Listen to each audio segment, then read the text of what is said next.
Hello. In this video I will be demonstrating a basic workflow in Haitton and highlighting where we envisage AI agents may be integrated to accelerate workflows and improve usability. Firstly, we choose the data we want to upload.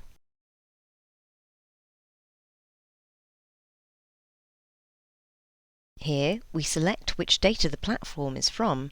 We currently support quite a few, but this is highly extensible.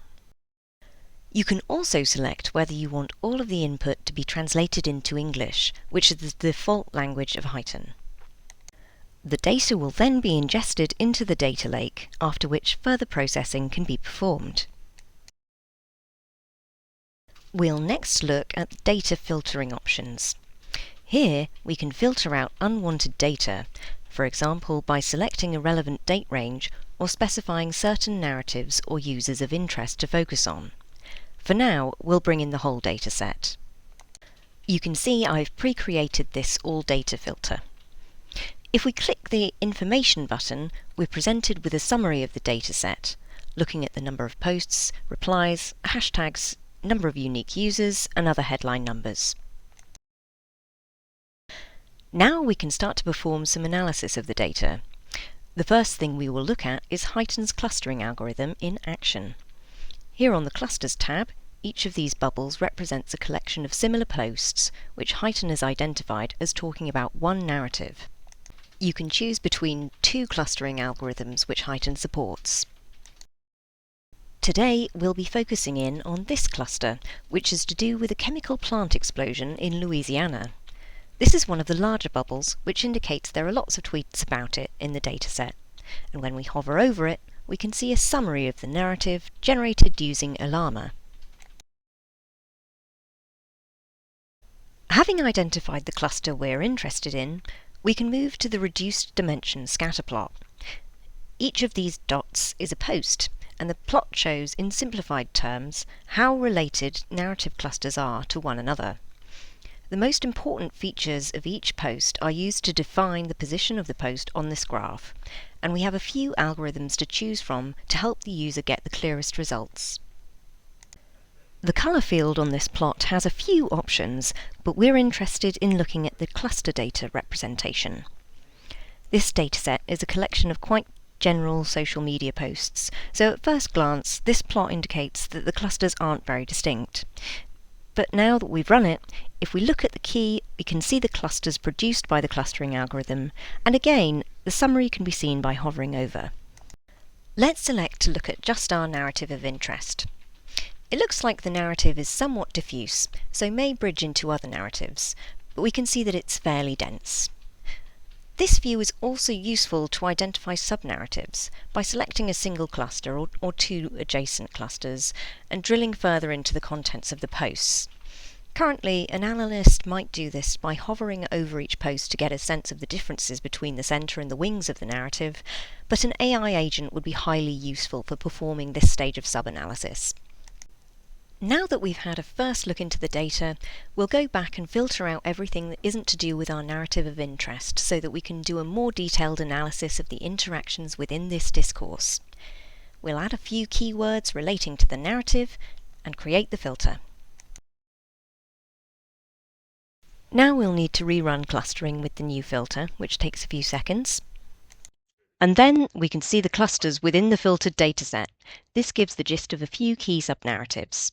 And now the reduced dimensionality plot will also be a bit more useful. For example, we might be able to pick out the names of key politicians and the public reactions to the event.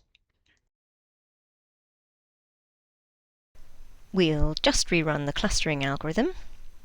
And this cluster plot is a bit more interesting, having much more distinct clusters.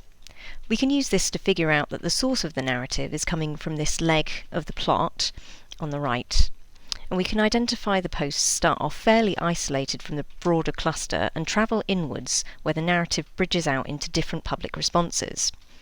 There are quite a few subclusters making up the public reaction, and there's seemingly a lot of confusion about what's happening. We have the Llama summaries of the clusters, but again, this part of the workflow could be improved with an AI agent.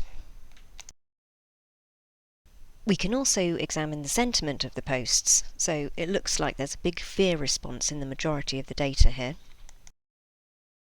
We also have time series which show the number of posts over time. I want to focus on a particular hashtag here because I think the hashtag might tell a good story of what's occurred.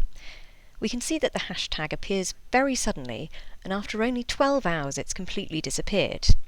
Now, I know, because this is historical data, that this was actually a disinformation campaign, possibly conducted by Russian bots.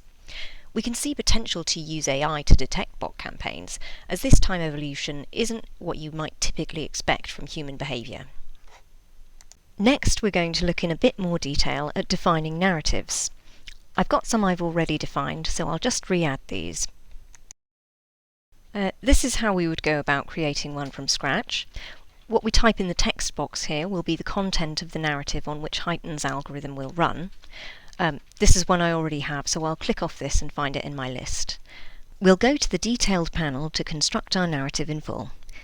The initial narrative definition returns this sample of posts, and then the low-shot semantic filtering algorithm trains on just these few posts. The user is able to customize the data used for training, and this is another part of the workflow where we think an agent would make a positive difference, as it could perform some automation to create a high-quality, detailed narrative. Once the user has chosen the posts they want to use for training, we can now run the training, which will pull in all of the posts connected to this narrative. Once that's done, we can go back to the knowledge graph. I've gone through and trained on all of the narratives in my list, which are the nodes at the centre of these red lines. This is something we want to have the agent do for us to speed up the process. Here, we're looking at the narrative graph, where we can see the dominance of the narratives we've defined. These purple dots are the users, so we see how many users are posting and who is posting a lot. We can surmise from how much some of these users are posting, and that so many of them are posting the same thing, that they might be bots trying to promote disinformation. Next, we'll look at the persona graph. This first view shows connections by retweets, and we can see that this is almost certainly a bot at the centre, as it has retweeted a huge amount. We can add more to this view, including hashtags. We can see the most connected hashtags. This one here was a key one, which is why it's so large. Haitton has a number of other analysis features, but for now, that concludes our demonstration. I hope you can see the potential of this tool and how it could benefit from integration with agents. Thank you very much for watching.